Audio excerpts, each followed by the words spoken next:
Hi, everybody. This is Jason. And this is Pete.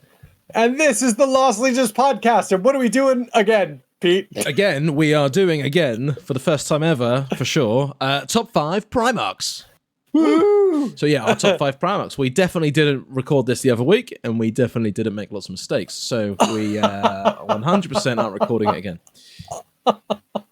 Yeah, so we're going to jump into it. So, Jay, let's get ready. Top 5. All right. So I think my first top 5 Primarch, I will say, is my spicy pick. I always like to do a spicy pick. And we'll get into why I think he's such a good pick. So why don't you... Ching! Boom! Vulcan! So I think Vulcan is really, really good. I think there's a lot of weapon skill 8 Primarchs that are... I would say the go-tos that you think to. Like, straight up, I would think you go to all the weapon skill 8 Primarchs first. But Vulcan, I would say Ferrus Manus, and I would say Dorn are all really good contenders for the weapon skill 7 Primarchs. But out of those, I think Vulcan really kind of edges out for me. First, like, he's got Dawnbringer, which is 3 damage. And that is relevant because it has critical hit 5. He is one of the only Primarchs that might be able to do 2 damage to another Primarch. Yeah. So because of maybe. Eternal Warrior. Yes. Because if he does 4 damage, most of them have Eternal Warrior 2. He's going to be able to do 2 damage to them. And that's huge. Because in most of these Primarch on Primarch battles, it's a slap fight. Yeah. Any of these guys are going to be able to destroy characters. Any of these guys do mobile damage. It's the Eternal Warrior, isn't it? Yeah, it's the Eternal Warrior. And the thing about Vulcan is he's got Eternal Warrior 3. I was about to ask you, I thought his was a point higher. So yeah, okay, so he needs to be receiving damage 5 to take 2 wounds, is that right? Yes. Yeah. And then to make him even crazier, he's got a 7 toughness, 7 wounds, which is 1 more wound than most of them. And then his Gambit, the Undying Fire, is the one that gives him a D3 wounds back. So, in my opinion, even though he's slow, and for a Primarch, I mean, he's still as fast as like any character. He's slow for a Primarch. He only has weapon skill 7. But out of all of them, he's just not gonna die, right? Like he needs to be staring down the barrel of a shadow sword. That's what he needs. He needs to take a volcano cannon to the face and then take 9 damage from it. 12. I was gonna say, how much damage does a volcano cannon do? 12 down the 9. That'll do him. That'll do him. Unless he makes that invulnerable 4 up save. invulnerable, whatever he's got. Is it 4 or 5? 4? 4 up. I think I'm not sure that anybody has better than a 4 up invulnerable save. Actually, I think they all have 4 up, and I think no one has worse than a 4 up invulnerable save, if I remember correctly. So yeah, and I think Angron again now has armor 3, which is really good. Yeah, he no longer has power armor. But I mean, all of this, plus his battlefield stuff, like he brings a little bit of extra stuff for your troops. He's a really, really, really tough, really damaging model, and I think he is my spicy take for number 5. What do you think? Yeah, I think he's pretty good, actually. Yeah, he hasn't made my. Oh, I'm not sure, can't remember, but he's pretty good. He is better than I think. I think he's going to just stick around, isn't he? Is the point of him? But yeah, Vulcan lives. Moving on. Angron, right. He is. Yeah, he's just badass, isn't he? So you gotta love how miserable this guy is and how deadly he is at the same time. Yes. So he's pretty cool. He has weapon skill 8, as we were sort of speaking. So you're right. We're going to see a lot of weapon skill 8 guys in here. I love his fighting successful challenges in the same turn. So his Lord of the Red Sands. Just takes out every character that can accept challenges back to back, which is cool. So he's really good at mopping up a boy band, I reckon. Oh yeah, I think he might be the best at destroying boy bands, like 100%. Like, just goodbye. Yep, exactly. Yeah, he's Eternal Warrior 2, so less survivable than Vulcan, but he is a better fighter. His Gorefather and Gorechild are awesome. So they give the damage 2, the critical hit 6, and shred 5+. So if you get the crit hit, you automatically get the shred 5+, don't you? Because your wound roll counts as the 6. Yeah, the critical hit. So he's going to be doing critical hit 4+, odds 4 in an odd sense. So he will do 2 damage to Primarchs if he gets the critical hit off, but not Vulcan. He will still only be doing 1 damage to him. Well, because he'll be doing 4 damage. Yeah, so if he gets the critical hit off, his damage 2 actually goes to damage 4 in this instance. Because he's got shred. Yeah, you're right. But any non-critical hits, if he then rolls 5 up to wound, will just go up to damage 3. So he's going to be doing damage 2, damage 3, or damage 4, depending on how he rolls. That's actually really, really interesting. Okay, so it's not bad, is it? He's got 6 attacks though, so he's you want to get 1 or 2 6s out the bat. He is one of the ones that can do multiple damage to them. That is actually super, super interesting. Okay, he's got 7 attacks, isn't he? I'm just looking here. His weapons have +1 attack modifier. Yeah, and then if you're in the challenge and he wins the challenge priority, I can't remember what it's called off the top of my head, the rule, then he gets the +1 attack as well. So yeah, he's potentially got 8 attacks in a challenge, depending on his gambit. He's a lot better than he used to be. Yeah, You know what? I especially after this conversation, maybe he should have been my 5th. But like, I think I wanted to put the spicy take of Vulcan, who is not gonna die, and also can do multiple damage to a Primarch, which I think, Angron he's better than I thought he was actually after this conversation. Yeah, and his Sire of the World Eaters is pretty cool as well. So he gives the army the Fast 2 special rule, which means they get to add +2 to their movement or charge distances for the first turn. That's really good. So yeah, it's a really good force multiplier. So yeah, I think it's pretty cool. Yeah. We're leaving Demon Primarchs out of this. Just worth mentioning. And if you know who painted these models that we're bringing up, again, do just drop a comment, say that's mine, and we'll shove you in the show notes. So thank you, because these have been shamelessly grabbed from Google image search. Exactly. Moving on then. Yeah, I think it's pretty cool. Moving on. Alrighty. Fulgrim. Okay, so Fulgrim, I think, is the Lord of poking you to death. He is gonna do a bajillion attacks. No pun intended, right? And no pun intended. He's gonna do a bajillion attacks. So if you give him the Lair Blade, he's got a 2 damage weapon, but he's not getting critical hit. But he is getting a bonus for how many initiative he is over you in attacks. Yeah. So like against a lot of people, he's just going to end up doing an avalanche of attacks. He's weapon skill 8. He's super fast. And against anything that's not a Primarch, he's just going to shred with the Lair Blade, right? Like doing 2 damage. You can give him his other weapon, Firebrand, but it's shred 5+. So you will be doing 2 damage sometimes. Deflagrate 6. But again, it doesn't seem as good against like either Contemptors or other Primarchs or anything like that. So I think you're going to see him with the Lair Blade most of the time, right? Yeah. Like unless for some reason everyone wants to take Firebrand, right? Like so, I definitely think that this is how you're going to see him. And it's in a challenge that if his initiative characteristic is higher than his opponent's. And then we had talked about this some other time. The thing about his thing is it's not a gambit. So he can take other gambits to give him the additional damage. Yeah, exactly. So some special rules of the Primarchs as we go through are gambit related. They have to be chosen as a gambit to get their special rule, but some don't. And you're quite right. You could go with, I think it's Reaping Blow, or whatever the one is that gives you +1 damage and +1 strength. That's the one that you may consider for Fulgrim. But it depends, with Eternal Warrior, he's still only going to go up to damage 3. Which against another Primarch's not going to matter. No. I think one thing to notice that probably all of the Primarchs will slap apart anything that's not a Primarch. Yeah. I'm not sure about named characters. There's going to be a few, but like your rank and file Legion list HQ slots, commanders and high commander slots. they're going to dispatch all of them. So really, the conversation should be, well, how well did he do against other Primarchs? Other Primarchs, because exactly. It's almost a moot point.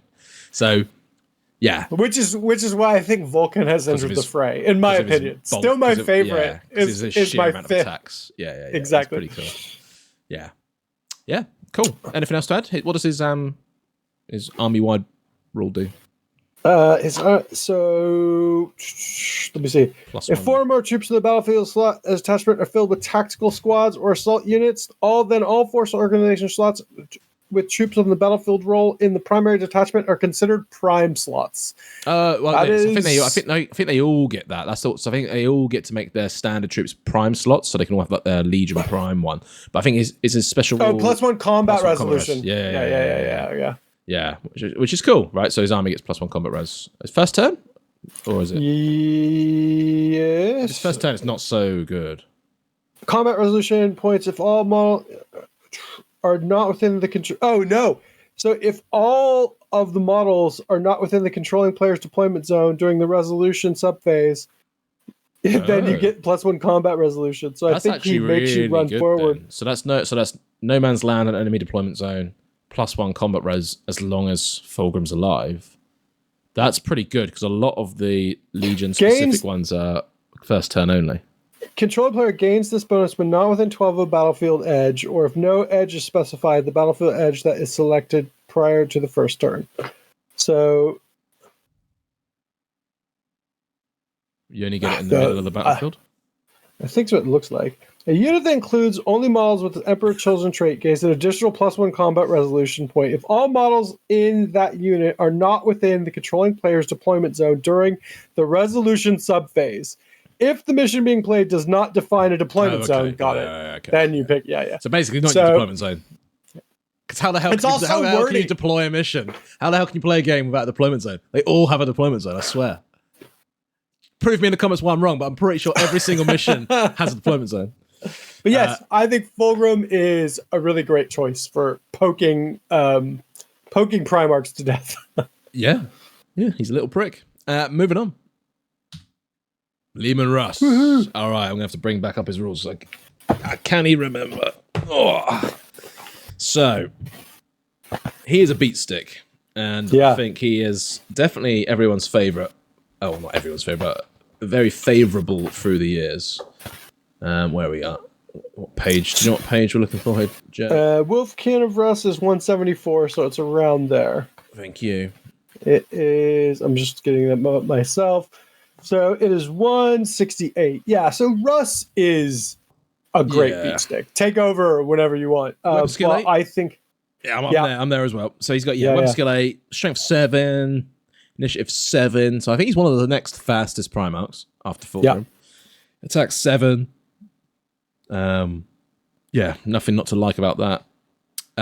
His Sword of the Balanite, or Bale Knight, I guess, is +1 strength. He goes up to strength 8, AP 2, damage 2, and critical hit 5+. So he's going to be doing 3 damage, which against Primarchs doesn't make a big deal, really, because it's 1 damage. I mean, you're automatically wounding, but you're also strength 8, so you're probably wounding on 2s in most cases anyway. Yeah. So it's not that great, really. Except against Vulcan. Except against Vulcan, you're not. Well, you're not against anyone, right? Because you're going up to 3 damage on the crit. And then Eternal Warrior 2 means that you're just doing 1 damage. Oh, no, I meant Vulcan, you're wounding on 3s. Oh, sorry. Yeah. Sorry, I get you. I think also Ferrus Manus, but I can't remember. Not that they would be fighting each other, of course. The Axe of Hellwinter, or Vulcan. +2 strength modifiers. So he gives him strength 9 there. And Armor Bane and Reaping Blow. Reaping Blow gives you an extra attack if you're outnumbered, right? Yeah. Yeah. So I mean, which is it's okay. Like it's the thing you're going to want to use if you're fighting something that Armor Bane cares about, or I guess if you're outnumbered and you're just wanting to kill mooks. I mean, it's 2 damage. You would take the extra attack. So I mean, it gives him an option. I don't think it's as exciting as it used to be. Yeah, his Howl of the Death Wolf is pretty good though. So it is a Gambit related one, but it is pretty badass because of his high initiative. So I'll read it out. So once this gambit is selected and until its effects cease, no other gambit may be selected for that model. When this gambit is selected, the controlling player of the model gains a bonus of +5 to the following focus roll and successive focus rolls made during the challenge. So he just gets +5 automatically for selecting that gambit, and he's already initiative 7. So he probably is winning the challenge off in a lot of cases. Unless he rolls like a 1 and they roll a 6 kind of thing, yeah. Yeah, exactly. If he takes a wound, until he fails to inflict a wound, then that effect stops. Yeah. And you cannot select this gambit again during that current challenge. You have to select something else. But I mean, it's cool. Really good to start off with. Like it's great. Like, right? Like you kick that off, even if you then fail to do a wound, after you've like rolled a hit, you've still won that challenge, right? Like you've still started it off. So against another Primarch or something, I think this is pretty key. Yeah, and considering most Primarchs are going to be just poking holes in each other for 1 wound anyway. Yeah. The fact that his sword is only doing that against another Primarch isn't that big a deal. And actually, critical hit 5+ is better than we're giving it credit. Like, you're automatically wounding. Right? Wounding. Yeah, you're not having to fail the inevitable 1 or 2 ones that you roll on to wound roll. That sort of goes out the window a little bit. So, yeah. It's pretty cool. But yeah, he is going to kind of be poking holes in people in other Primarchs. As we sort of mentioned, he will slay anything that he comes up against that isn't a Primarch, so that's not really a topic of conversation. And the Sire of the Space Wolves, until the end of the first battle turn, all models in the army with the infantry type and the Space Wolves trait have the move through cover special rule, which I think is actually pretty decent, because they're a fast legion anyway with their extra 2 setup move. Surprisingly, not being slowed by terrain, that's pretty cool. It's surprisingly good, that extra bonus setup move. Like, I've been so surprised because I've just been playing them a lot while I've been like getting my 3.0 like army list together, and been so happy with the actual performance of them. Yeah, no, exactly. So yeah, it's number 4. Pretty cool. Moving on. Cool. Jay's number 3. Hey, my number 3. So I think that he is really, really good. I think I rated him a little higher last edition. I still think he's like the 3rd best Primarch. I think he's just got so many attacks, like you said. He's got really high weapon skill. His gambit works for him, like jumping off and just like getting that first jump on people. All of the extra Space Wolf rolls are really good. I think that overall he's just an absolute beatstick. Really, really good. Really tough. Definitely one of my favorites. I know you kind of went through a lot of... No, it's fine. That tends to happen at these, doesn't it? As we end up choosing the same things, it speeds up towards the end. All right, moving on then. Number 2. My number 3. The Lion. All right. Let's bring him up. I know he's at the beginning somewhere, isn't he? Right. So he's on page 130. Got it. And again, he's another one with 2 different weapons. He has the Wolf Blade and the Lion Sword. And I think there's a clear winner, in my opinion, on this one. Yeah. Feel free to step in. I think you're right too. So he is weapon skill 8, initiative 7, attack 7. He's very much the same as Russ. And I think it was a toss-up between these two where I positioned him. I think, it's one of those things, isn't it?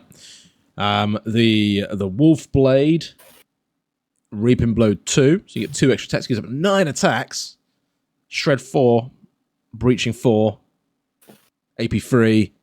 That's cool.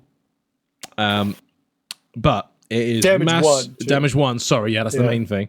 It is massively shadowed by the Lion Sword, which is just damage 3 off the bat. All time. Strength. So it's just strength 9, damage 3, AP 2. Yep. Yeah, it was not to like about that. So you're probably using that unless you're culling mooks, then you want the extra 2 attacks. To be fair, Breaching 4 up, Shred 4 up. If you're against like an enemy, I don't know. But it's only doing 2 damage. And you're always AP2. And you're always 3 damage with the Lion Sword. Yeah, I don't know who I'm kidding. You're going to use that if you're culling multiple men. But then the you might as well Reaping just Blow, use the Lion Sword. Reaping Blow 2 is great, but like, yeah, just I don't think it. I mean, because you only get to pick one. It's not like you pull it out of your golf bag. You're not a Witcher. Like, like if he was a Witcher, then it'd be great because then you could just tee up the club that worked best. But it's not. Oh, so, which yeah, Primarch does the Witcher most closely represent? Oh, I don't know. Is it the lion? Maybe. No, surely not. Not Russ. Russ is way too animal-like. I don't know. Put it in the comments below. Yeah. Which Primarch is the most Witcher-like? Yes. Anyway, sorry, side bust. All right. Yeah. He's got an awesome sword. It's 3 damage off the bat, so that's useful. Yeah. Very useful. His stasis grenades are cool. They reduce the combat initiative of enemies, which is very cool. On a charge. Yeah. Yep. Well, only once per battle, though. But like like against. It's if he's successfully charged, not if he charges. Yeah. So they're quite defensive. But against another Primarch, it's really helpful too, right? Mm-hmm. Yeah. Yes, that's actually a very good point. The Lion's Collar. Lion gains a bonus to focus roll when he is wounded. It's kind of like the opposite of Wolf, really. Because unlike Leman Russ, when he fails to wound, his one ends. This one, he gets to use it if he's wounded, which is interesting. And then Sire of the Dark Angels gives him +1 modifier to reserve rolls for jet bikes and outriders and that sort of stuff, which is a bit meh. It's neat, fluffy, but like no one uses jet bikes and outrider. Well, some people use outriders, but like, yeah, he's cool. The damage free all the time is handy, because you're gonna have the occasional fight where you really need that to land. You're taking out a dreadnought or something, and you just need to be just AP2 damage free. Anything that's not a Primarch, it's gonna explode, right? It's like Vulcan too. Vulcan's very similar.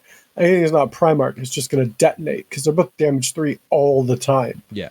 So he does 7 attacks. Like it's pretty brutal. Against another Primarch, again, you're leaning on the fact you have 7 attacks. You're leaning on the fact that you have 7 initiative and that you're wounding on 2s, basically. Yeah. So, I mean, but against all the other Primarchs, he's still going to be doing 1 wound. Yeah. I actually think, like, Primarch versus Primarch, it's going to be quite unlikely you kill the other one. Yeah. So I think, like, when you go, like, maybe 3 combat res up against other Primarch, let's say you've managed to land 3 more wounds against them than what your opponent has against you, you might want to do the back away action and take that as your combat res. Do you know what I mean? Oh, interesting. Yeah. But I think just like fighting it out to the death is maybe not the wisest choice. It's maybe the most honourable choice, but and the funnest choice. You want to be like weighing up your boy band squads if you have them around your Primarchs and thinking like, well, I think my squad can edge out 1 combat res over the opponent here, so I've already got 2 or 3 extra with my Primarch. I'm going to just back off now and try and win it that way round. Interesting, but yeah. Cool. Obviously, be rolling off of the leadership of the Primarch, which is always 12, I think, in every case, but yeah. Moving on. So Captain Pointy Stick. Yeah. No, where's your... Yeah, sorry. Where goes the lion and me? Weird. Okay. So my number 2 again is Fulgrim. Oh, whoops. Yeah, that's all right. I'm definitely not skipping 2. It's Fulgrim. He is, as we spoke about earlier, Jay, just stabby McStab face. He will just cut you, death by 100 cuts, or 1,000 cuts, whatever it is. He will just keep slicing and dicing you. And he's going to have more attacks than the other guys, right? So again, like in this conversation, he could be more deadly against another Primarch because he could just poke him to death. Because again, they're all just hitting him for 1. So yeah. Yeah. And actually, what I just mentioned about, I've got 2 or 3 wounds, combat res up against you, I might choose to back out. That couples very nicely with Fulgrim's special rule of giving +1 combat res to all units that are Emperor's Children fighting, right? Because his unit can get the +1 as well. And then if you do that with like a Praetorian Command Squad with a banner which gives you +2 combat res, you might just like completely overshadow them with a huge combat res. Interesting. But yes, it's pretty cool. Pretty solid. Nothing else to add on him. Moving on to Jay's number 2. Ooh, Lion. Yeah, so again, I think the Lion edges out Russ this edition, mainly because he has an always 3 damage sword. However, I think they're very close. And I honestly think against other Primarchs, they're gonna be doing about the exact same. Like, yeah. And strangely, I think in a Lion on Russ fight, I think Russ might have a slight edge to begin with. Like, because of their special abilities, right? In the Gambit, because he's gonna maybe get the jump on the Lion, but then the Lion's collar later on will give him like the extra focus roll at the end. And like, so at the end of the fight, the Lion has the advantage. Do you not think that they would be interestingly balanced? Go ahead. And it's worth noting the damage-free Primarchs that we've been speaking about, because they have the option to do the Gambit, which gives you the +1 damage and +1. Yes. +1 strength, yeah, and which now makes a difference, right, with the damage-free guys. That's the other. Exactly. And this is the other difference, is that like, because Russ is only got critical hit and a damage 2 weapon, critical hit 5, he can do that, but he's far less likely to get 4 damage on the Lion. And just go 4 damage all the time. Yeah. Yes. Which again, I think is why he edges out Russ. Like, actually, sorry, Patton, if you were fighting Russ and he was doing his special Gambit of +5 focus roll, you go, cool. Oh, you I'm would gonna just go do that, focus roll lower and just rely on doing multiple damage to you. Yeah. It's funny because I think with Russ, maybe you actually have to do the one that cancels him doing extra damage. Yes. And then just dice it off with them. So I mean, they're an interesting fight this time around, right? Again, like that 3 damage all the time sword is what just edges it out for me on them. But I mean, Russ is no slouch. The Lion's no slouch. And as we've kind of seen, and I maybe even rate Fulgrim a little higher now. I guess he was my number 4. Fulgrim's going to be able to poke people to death. Lots of Primarchs with like 1 damage. Yeah. Because he has so many attacks, right? Yeah. So yeah, that is the Lion. I think he's really good. Moving on. Drum roll, number 1. We have... It's a wet leopard growl. Number 1 is Horus. Horus! And I think it's worth us mentioning here, this is also Jason's number 1, so because otherwise we're going to just... we might as well just do it now. So, both of our number 1s is Horus. Why have we chosen Horus, Jason?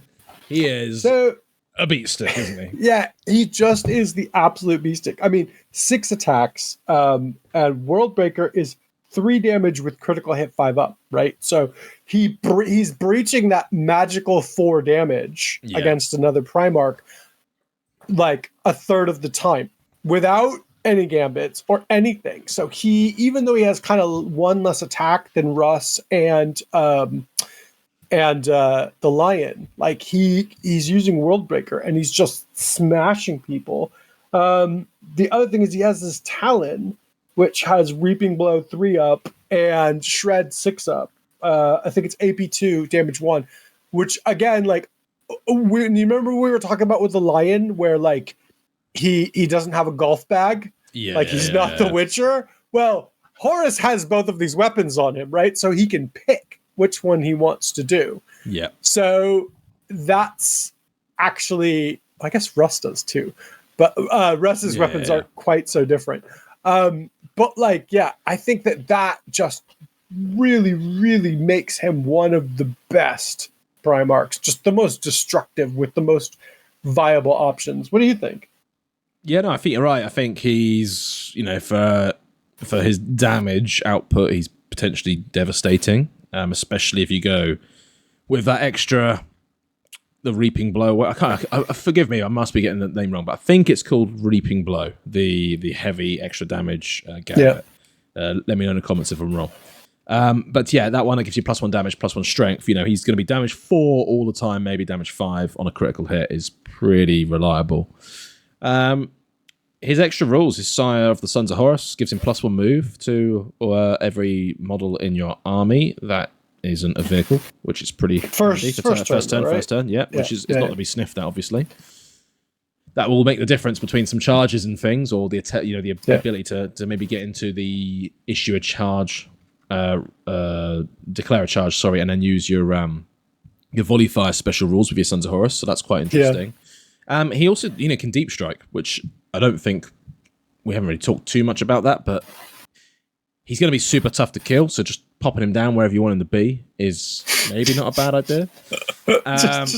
Just surprise Horus. I mean, you could technically, I think you could put him in with a Master of Descent and just bring him down guaranteed turn 1 and just be like, boom. Here I am. Yeah. He also gives an extra reaction, which is I think really good. Yeah, Master of War. So that's his special rule, if you like. He doesn't get any combat ones, but he +1 reaction, is pretty tasty. So I think he's cool. I want to see Deep Strike and Horus like chaperoned in with a Master of Descent. Like, here you go. Here's your bounty. Please destroy. So yes, he's pretty cool. Let us know what you like about these top 5. Let us know what your top 5 are in the comments. There is going to be, every other Primarch pretty much has an honourable mention, but we're just choosing the ones we like the most, basically. So, it's not to say that your Jagatai Khans and your Magnuses are terrible or, bottom of the pile. Maybe a Guilliman is, but that's about it. I think it's the weapon skill is what it comes down to. Yeah, and then this is why a Primarch versus Primarch sort of scenario. Yeah, I think so. Yeah, cool. Alrighty, catch you next one. All right, everybody. Bye.